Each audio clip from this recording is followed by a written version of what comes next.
Vamos voltar a falar sobre a aprovação da PEC Fura-Teto no Congresso Nacional. Por isso, nós vamos conversar a partir de agora com o deputado federal Ricardo Barros, do Partido Progressistas do Paraná. Deputado, seja muito bem-vindo aqui mais uma vez na programação da Jovem Pan News. Bom dia a vocês. Deputado, PEC aprovada pelo Congresso Nacional, promulgada. O ajuste na vigência para um ano fez mais sentido para o senhor, para os integrantes do Partido Progressista. Em linhas gerais, que avaliação o senhor fez desse texto que foi aprovado? Achei correto o ministro Haddad ter negociado com os líderes da Câmara a posição de alterações na PEC, redução para um ano e retirada de algumas outras dispositivos que estavam lá colocados.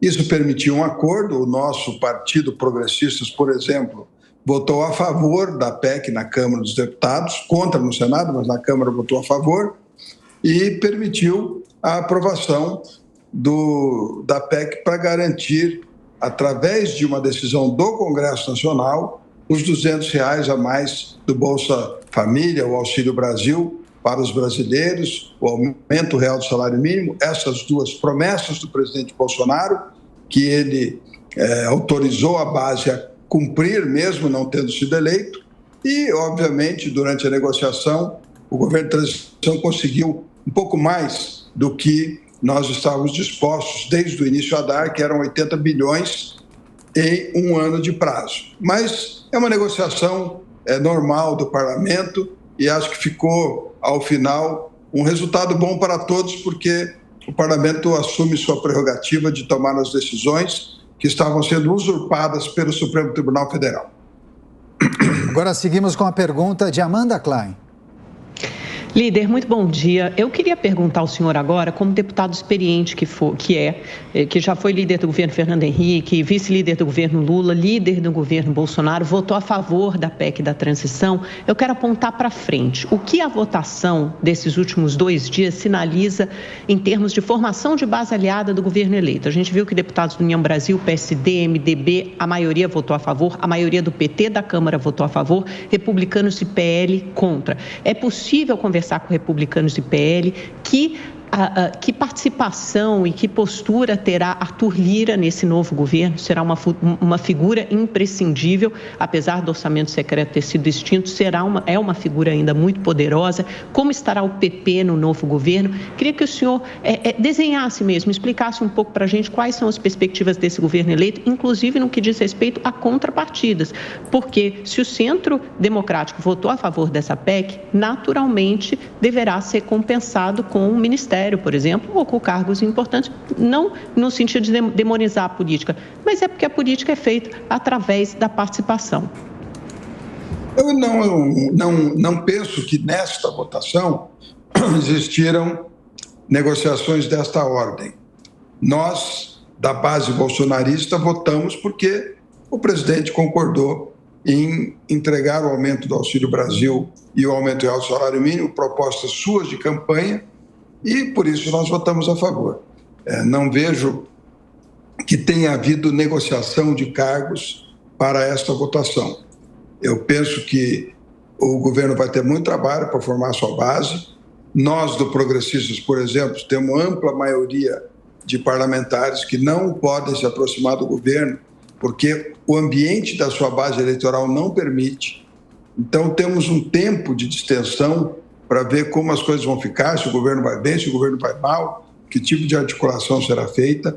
A ocupação do governo do presidente eleito Lula está sendo preponderantemente petista, portanto, isso também é uma leitura que os demais partidos precisam fazer, porque são 37 ministérios e, obviamente, muitos deles não têm atratividade para os partidos.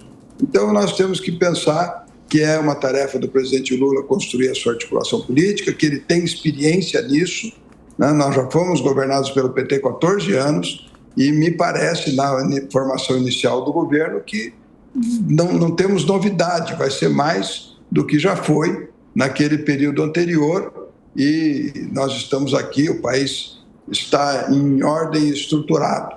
Então, muito pela competência do ministro Paulo Guedes, pela coragem do presidente Bolsonaro de tomar medidas duras para combater as crises que enfrentou, mas o país segue em ordem. Nós temos aí a expectativa de que teremos um bom período pela frente, até porque o Centro Democrático, né, a federação dos partidos do presidente eleito Lula, fez 80 deputados.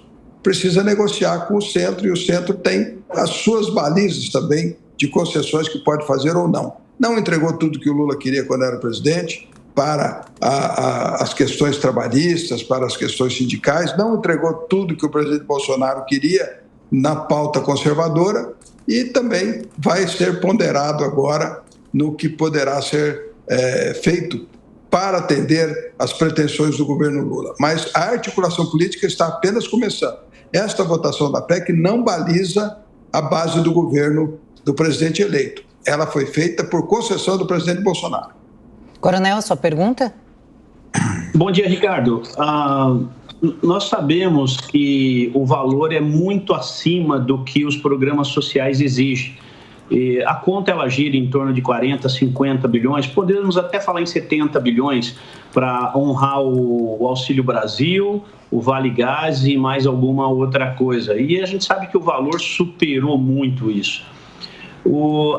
A sua avaliação em relação aos deputados que colocaram o voto sim e aqueles que colocaram o voto não. O não foi por esse excesso de dinheiro, porque se o valor fosse justo, eu tenho certeza que essa PEC teria 100% dos votos, os 513 ou aqueles que votaram. Mas não foi assim. Ocorreram alguns votos contrários justamente pelo excesso de dinheiro. Essa sessão que foi feita pela Câmara, ela vai se perdurar agora ao longo desses próximos 4 anos? Ou seja, tudo aquilo que o Lula colocar ali dentro para ser votado, a Câmara vai ceder de uma forma tão tranquila como foi a PEC? Coronel, não. Você sabe que não. Nós tínhamos proposto 80 bilhões por um ano. O valor correto é 75 bilhões. É o valor que o relator do orçamento, o senador Marcelo Castro, alocou na área social para atender o Auxílio Brasil, o aumento do Auxílio Brasil. Mais um pouquinho para o aumento real do salário mínimo, daria os 80 bilhões. A nossa conta sempre esteve certa. Era 80 bilhões por um ano, teria 100% dos votos a favor na Câmara dos Deputados. Como o Senado passou um texto no Senado muito amplo, né, com muitos... Na verdade, nós estamos em 198 bilhões nessa PEC, porque além dos 145, tem os 26 do PIS/PASEP, tem os 23 da infraestrutura.